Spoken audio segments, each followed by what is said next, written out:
विवेक ने जब नीलमणि के बारे में पढ़ा तो वह उसको पाने के लिए बेचैन हो गया। जिसको भी नीलमणि प्राप्त हो जाती है उसको संसार के दुख छू नहीं पाते, वह सदानंद में रहता है। नीलमणि अपने साथ रिद्धि सिद्धि भी लेकर आती है।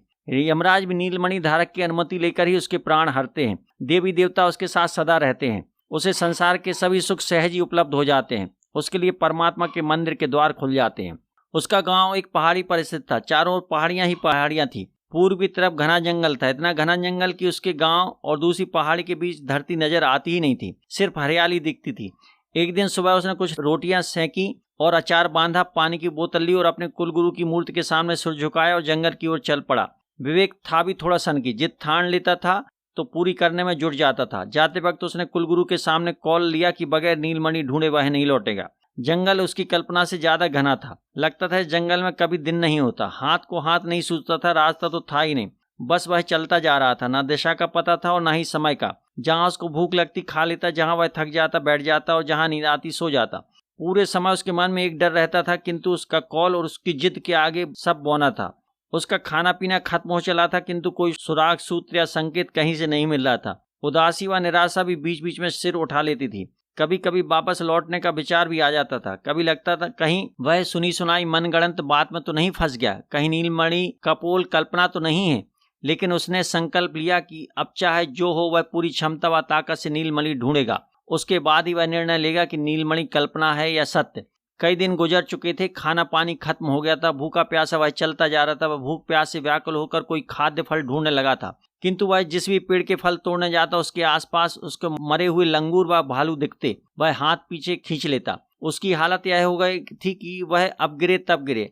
अचानक उसने देखा एक सिंह एक हिरण के बच्चे के शिकार हेतु उसके पीछे दौड़ रहा है। वह मृग छोना दौड़ते दौड़ते आकर विवेक के पीछे खड़ा हो गया। अब अगर विवेक हटता है तो शरणागत की जान जाएगी, अगर वह नहीं हटता है तो सिंह उसको ग्रास बना लेगा। विवेक ने सोचा मरना तो है ही, किंतु शरणागत की जान बचाकर मरना बेहतर है। करुणा नीलमणि से ज्यादा महत्वपूर्ण है। सिंह बहुत गुर्रा है, किंतु विवेक टस से मस नहीं हुआ। अंततः सिंह ने विवेक के ऊपर छलांग लगा दी, तब भी विवेक नहीं हटा। भगवान का नाम लेकर उसने आंख बंद कर ली, किंतु यह क्या, सिंह ने उसको शिकार नहीं बनाया। उसके कानों में हंसी की आवाज पड़ रही थी। उसने आहिस्ते से आंखें खोली। सामने एक पुरुष और एक स्त्री खड़े थे। पुरुष ने कहा मैं सिंह था और स्त्री ने कहा मैं हिरण। तुम नीलमणि की पहली परीक्षा में पास हो गए। दयावान व करुणावान होना अत्यावश्यक है। फिर दोनों ने उसे भरपेट फल खिलाया और पानी पिलाया। तृप्त होकर विवेक ने सोचा कि अब वह उनसे नीलमणि का रहस्य व रास्ता पूछे, किंतु उसने जब सिर उठाया तो देखा वे गायब थे। उसे नींद आ रही थी, पलकें भारी हो रही थी। वह वहीं सो गया। ना जाने कितनी देर तक सोता रहा। जब सोकर उठा तो उसके बगल में एक सुंदरी उसको पंखा झल रही थी। उसके सौंदर्य को वह अपलक देखता रहा। वह आसमान से उतरी अप्सरा लग रही थी, जैसे मेनका या उर्वशी हो। उसने विवेक की तरफ एक रस भरा गिलास बढ़ा दिया। विवेक लेने के लिए हाथ बढ़ाने वाला ही था कि उसे नीलमणि याद आ गई। उसने कहा हे देवी, मैं नीलमणि की खोज में निकला हूँ। उस सुंदरी ने कहा हे सुदर्शन पुरुष, मैं वन देवता की पुत्री सिद्धि हूँ। तुम्हें नीलमणि पाकर जो प्राप्त होगा वह मुझे पाकर भी प्राप्त हो जाएगा। मुझसे शादी करके तुम्हें सिद्धि तो प्राप्त होगी, सारे सुख भी सहज प्राप्त होंगे और भविष्य में देवी देवताओं के राजा बनोगे। क्या परमात्मा का द्वार भी खुल जाएगा? विवेक ने पूछा। यह सुनकर सिद्धि ने सिर झुका लिया। तब विवेक ने उससे निवेदन किया, क्या वह उसे नीलमणि का पता बता सकती है? सिद्धि ने कहा अलिप्त होना उसकी दूसरी परीक्षा है। तुम उसमें पास हो गए। एक फल्लांग दूर एक सरोवर है, नागों का सरोवर। उसमें सिर्फ नाग ही नाग वास करते हैं। उस सरोवर के बीचों बीच नागराज रहते हैं। उसके सिर पर नीलमणि है। सुनकर विवेक जाने लगा तो सिद्धि ने कहा जब तुम उस सरोवर में प्रवेश करोगे तो सारे नाग हिंसक हो जाएंगे, फन उठा लेंगे और फुफकारने लगेंगे। अगर तुम निर्भय होकर बगैर विचलित हुए चलते रहे तो कोई भी नाग तुम्हें नहीं डसेगा। अगर तुम डर से हल्का भी कांपे तो नाग तुम्हें डस लेंगे और तुम मर जाओगे। विवेक ने उस सुंदरी को धन्यवाद दिया और बताए हुए दिशा में चल पड़ा। सरोवर ढूंढने में उसे परेशानी नहीं हुई। तट पर पहुंचकर उसे मृत्यु भय ने कसकर पकड़ लिया। क्या वह सिद्धि के पास वापस लौट जाए? इस जीवन में सब भोगने का इससे अच्छा मौका फिर नहीं मिलेगा। नीलमणि है भी या नहीं कुछ नहीं पता, परमात्मा है या नहीं यह भी नहीं पता। क्या करे? किंतु उसकी प्रज्ञा कह रही थी कि बगैर ढूंढे कैसे कह सकते हो है या नहीं। उसने अपने आप को संभाला, लंबी गहरी सांस ली और कदम बढ़ा दिए। जैसे ही उसके कदम ने पानी छुआ, सरोवर में असंख्य नाग प्रकट हो गए। सबने फन उठा लिए और फुफकारने लगे। उसे सिद्धि की बात याद थी। उसने सांसों की डोर थाम ली। उसने दूसरा कदम उठाया। जैसे ही उसने दूसरा कदम उठाया, सरोवर के उतने हिस्से से नाग हट गए। धीरे धीरे कदम जमा जमा कर मृत्यु के भय के बीच सांसों की डोर थामे वह बढ़ता जा रहा था। जैसे ही वह सरोवर के मध्य में पहुंचा, नागराज प्रकट हो गए।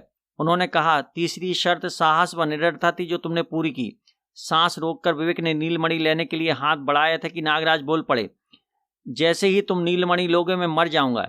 यह सुनकर विवेक का हृदय भर आया। क्या नीलमणि एक जान से ज्यादा कीमती है? क्या नीलमणि पाने के लिए परमात्मा की एक कृति की बलि की आवश्यकता है? नहीं नहीं, वह नीलमणि की खातिर नागराज की जान नहीं लेगा। विवेक ने अपना हाथ वापस खींच लिया। यह देखकर नागराज ने पूछा, युवक क्या हुआ? विवेक ने कहा, मैं नीलमणि के लिए आपको मौत के मुंह में नहीं ढकेल सकता। यह कहकर विवेक जैसे ही वापस जाने के लिए मुड़ा, आवाज आई, रुको। वह मुड़ा तो नागराज ने मानव रूप धारण किया हुआ था। चौथी शर्त अहिंसा व प्रेम थी, वह भी तुमने पूरी की। मैं तुम्हें नीलमणि का पता बताता हूँ। पहाड़ की चोटी पर एक मंदिर है, उसके बाहर एक कुंड है, उसमें नीलमणि है। रास्ते में मायावी जंगल है, हर पेड़ बात करता है, सब और माया ही माया है। बस तुम बगैर चुनाव के, बगैर निर्णय लिए मौन चलते जाना। यह 5वीं शर्त है। अगर तुमने किसी बात का चुनाव किया, किसी के बाबत निर्णय लिया या कुछ बोला तो तुम वापस अपने गांव पहुंच जाओगे। यह कहकर नागराज अंतर ध्यान हो गए। साथ ही सरोवर भी गायब हो गया, जैसे वहां कुछ था ही नहीं। सब सपना सा लग रहा था। विवेक अपनी आंखें मल रहा था। सब कुछ पलों में ही घट गया था। उसने आगे यात्रा शुरू कर दी। जंगल घना से और घना होता जा रहा था। जंगल में सन्नाटा गूंज रहा था। ऐसा लग रहा था जैसे संध्या रात्रि में उत्तरोत्तर प्रवेश करती जा रही हो। रात्रि अमावस की थी। जंगल भी जैसे मायावी होता जा रहा था। हर पेड़ चमक रहा था, हर पेड़ पर रंगीन पत्ते और फल थे। हर पेड़ बात भी करता था, हर पेड़ के पास मनमोहक कहानियां थी। हर पेड़ उससे कहता उसके पास नीलमणि का रहस्य, आओ पास बैठो। किंतु वह चुपचाप चलता जाता।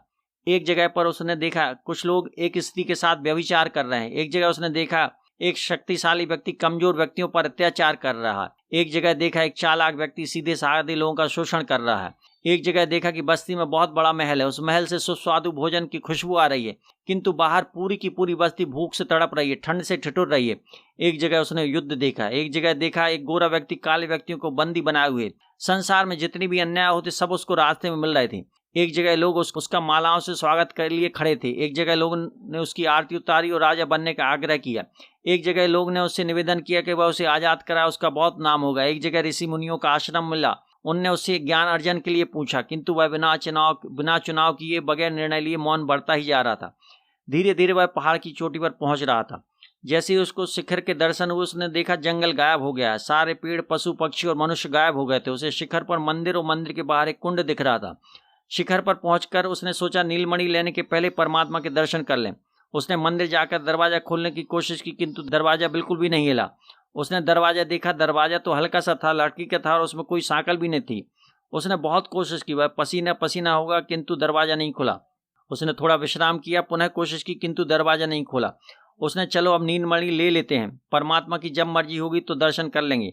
जब वह कुंड के पास आया तो देखा पानी अत्यंत निर्मल है, किंतु सतह पर अत्यधिक लहरें हैं, जिससे उसकी तलहटी नहीं दिख रही है और ना ही नीलमणि द्रष्टव्य है।